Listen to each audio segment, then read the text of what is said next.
Lord of the Rings and the Tolkien legendarium in general is full to the brim of tragic figures.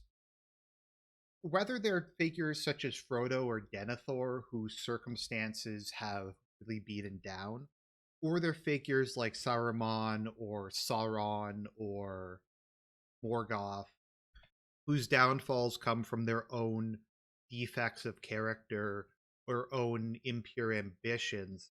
It's just full of great men who are left by the end of the story shadows of their former selves, or have just become corrupted and lost their original purpose, and their powers kind of been taken from them. And something I think the single most important thing to keep in mind when you're reading Tolkien, and this is something my friend Terrellian said to me when I started rereading the books, and it really stuck with me, is Tolkien's core thesis is that evil is ultimately extremely petty, pathetic, and lame. So, kind of looking at through that context, and we'll get into Saruman in a minute, who I think is the most um, petty, pathetic, and lame of all the villains. Like, to me, you can say that Morgoth had daddy issues and threw a massive temper tantrum so he didn't get his way. And maybe that is a bit dismissive or a bit of an oversimplification, but I don't think it's really that much.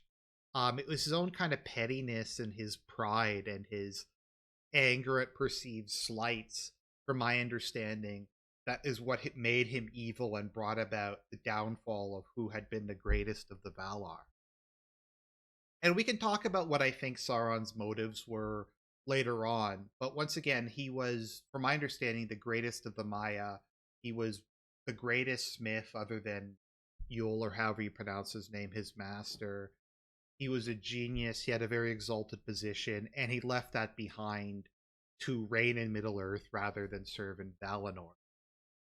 And then, of course, you have the Númenóreans and their desire for immortality, and their resentment of the elves and their resentment of Eru, despite all the blessings he had given them, that led to the destruction of their entire civilization.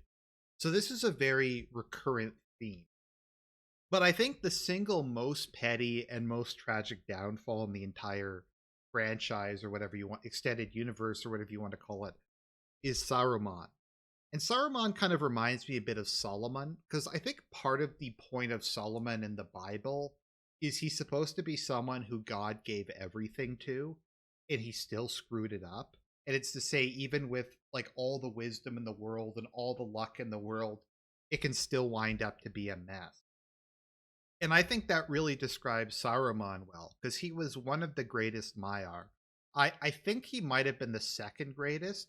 It's interesting that both him and Sauron served the same master, and that there are a lot of parallels between the two of them. It's interesting that the two greatest evil Maiar were both from the same master. I guess it's kind of that Promethean, Faustian drive that comes from being associated with creation.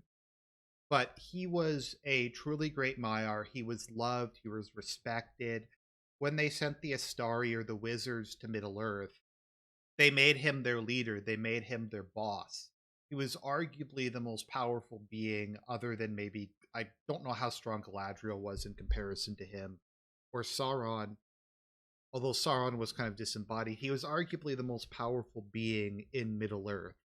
He was the head of the Order of Wizards. He was given Orthunk or Isengard. He had this massive like tower, this city. He was known as being the wisest person in the world. He was a genius. He had all this stuff, and he screwed it all up. And there was no reason for him to do it. I mean, it makes sense why he screwed everything up, but it was just so petty and so completely avoidable.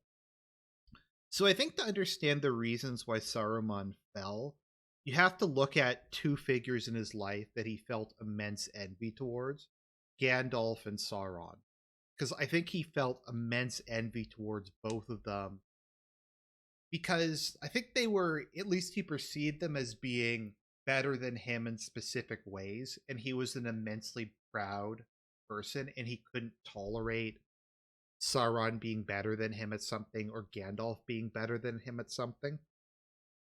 C.S. Lewis described pride as not wanting praise when you do a good job, or not wanting to be recognized for your talents or achievements, but the need to be better than people and the need to put other people down and be acknowledged as inherently superior. It's about one-upping people. It's not about wanting recognition for your own hard work. And I think that was very much kind of the path that Saruman took, where he wanted to be better than Sauron and he wanted to be better than Gandalf at something. When if he had have just kind of done his own thing, he could have been truly great. And maybe before we get into that, let's just look at what Saruman could have done. If you look at any alternative history or any scenario under which Saruman stays good, it's just everything goes really well. He recognizes the One Ring. They get like I think in Man of the West video, they get the council together, like Galadriel, Elrond, Gandalf, him. They get like the old gang back together, and they go to Mordor and destroy the ring. And it's just done. You don't have any of the nonsense that happens in Lord of the Rings. And if you think about the amount of good that he could have done, if he kind of just taken his head out of his ass, Saruman, with the possible exception of Sauron, knew more about science, engineering, chemistry, metallurgy, architecture, I'd assume literature, writing. Particularly if you look at the movies, all the machinery he was able to build, the metallurgy he was able to do. He was an expert in ringcraft.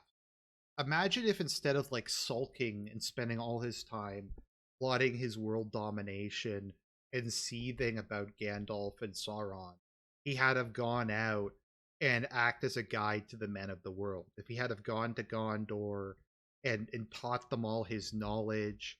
Imagine if he had have gone to Minas Tirith and helped them strengthen their defenses and built like his cool siege engines and stuff like that. And he could have done all that. And he would have been as loved and respected and feared as the two people he was jealous of. But that would be doing his own thing. And that was something he didn't really want to do, because if he couldn't beat Gandalf and Sauron at their own game, then he just couldn't do it. He just couldn't take it. So maybe let's start off with his jealousy towards Gandalf. So people like Gandalf. I think that's pretty true. The only person, I think, in the series who's not like a villain who doesn't like him is Denethor. And that's kind of understandable, because Denethor just feels like Gandalf shows up whenever he wants something and then leaves and just has his own agenda. And he's kind of bitter and suspicious towards him. I think fairly understandably, in my humble opinion. But overwhelmingly, everybody loves Gandalf. They're like, he's the nicest guy. He's so humble. He's so helpful. He's so polite. He's so funny. He's so wise. People just love Gandalf. Everyone who meets him immediately loves him. They feel at ease around him. They see him as their uncle or their grandfather figure. He's just immediately loved. From my understanding, a lot of people thought that Gandalf should be head of the Astari because people liked him a lot more, and he was a lot more popular. Saruman, from my understanding, no one really loved Saruman because he was kind of a dick. And from my understanding, he was even a dick back in Valinor. That one fanfic about Sauron's redemption, going back to be redeemed, I think has a very interesting portrayal of Saruman basically just rubbing his nose in the dirt and talking about like how great he is now compared to Sauron, and how Sauron used to be greater than him, but now he's the best. But people don't really love him. They respect him. They fear him. But there's a certain coldness, imperiousness. There's a very strong sense of pride that he's better to everyone, which Gandalf never has, even though it'd be completely justifiable for him to have. So people just don't really like him. And he's, I think, seethes and he's jealous about that. And you can see like he tries to adopt aspects of Gandalf. I think the funniest part of the whole book, at least the Two Towers, is how Saruman literally starts smoking because the cool kids are doing it. Like he literally imports pipe weed just because Gandalf smokes. So he's literally the kid in high school who starts smoking because the popular kids are doing it. But I think there's that immense amount of bitterness. And he basically goes, look, if the world doesn't love me the way it loves Gandalf, then I'm just going to blow it up. I'm going to take it over and I'm going to make everybody love it. And I think once again, that's part of his whole desire for the ring is he kind of sees it as something that is going to solve his problems because it's going to let him, I guess, amplify his voice. It's going to let him finally one-up Gandalf so completely that Gandalf will kneel before him and worship him. I think the fact that Gandalf is so humble about it, that he has this stuff that Saruman envies, and that Gandalf still looks up to him and accepts him as his boss, I think really, really makes him see. So there's immense jealousy towards Gandalf. I also think he's extremely jealous towards Sauron. Whatever his fault, Sauron has accomplished a lot of things. From my understanding, when he, after Morgoth died, he went across Middle Earth and uplifted a lot of primitive peoples, taught them science, taught them how to build cities, metallurgy, and he established himself as the God King, or at least the overlord god of a lot of different areas. From my understanding, a lot of the Haradrim and a lot of the Easterlings worshipped him as their God King. And they loved and feared him. An immense number of people within Middle Earth acknowledged Sauron as the greatest, would die for him, would fight for him. Sure, a lot of it was out of fear, but I do think Sauron probably legitimately did do a lot of good in helping these peoples to get organized and teaching them probably how to read and stuff like that. Sauron is a progressive figure, as I suppose you could say Saruman was. And Tolkien obviously doesn't like that, but I think it's kind of forward moving, can go in different directions. Because, like, progress could be the building of something like Minas Tirith or Isengard, or the making of the rings, or, well, I mean, in terms of their beauty. It can lead to many beautiful things, but it can also lead to many horrors. And thinking of him as pragmatic, but overall a net good, or as the Lord of Evil, no one can doubt how great Sauron was, how great his deeds were, and how he was respected and worshipped and held all this immense temporal power. And Saruman had the same master. I would imagine the relationship, some people described it, this is speculation, is that Sauron was the greatest servant of Yule, and Saruman was second, and after Sauron left, he was the top banana. And then he comes to Middle Earth, and Sauron goes back to being the top banana. And he's like, I could go do what he does and try to teach the younger races and help out men, but they'll never worship me the way they do Sauron. I'll never be able to have like half the world at my complete beck and call. Also, Sauron was able to just do a lot of things he couldn't. Like, he was able to forge the rings. Or actually, I'm not entirely sure. Sorry, I should have read this beforehand. If Sauron forged them, or if he told the elves how to make them. But they originated from him one way or another.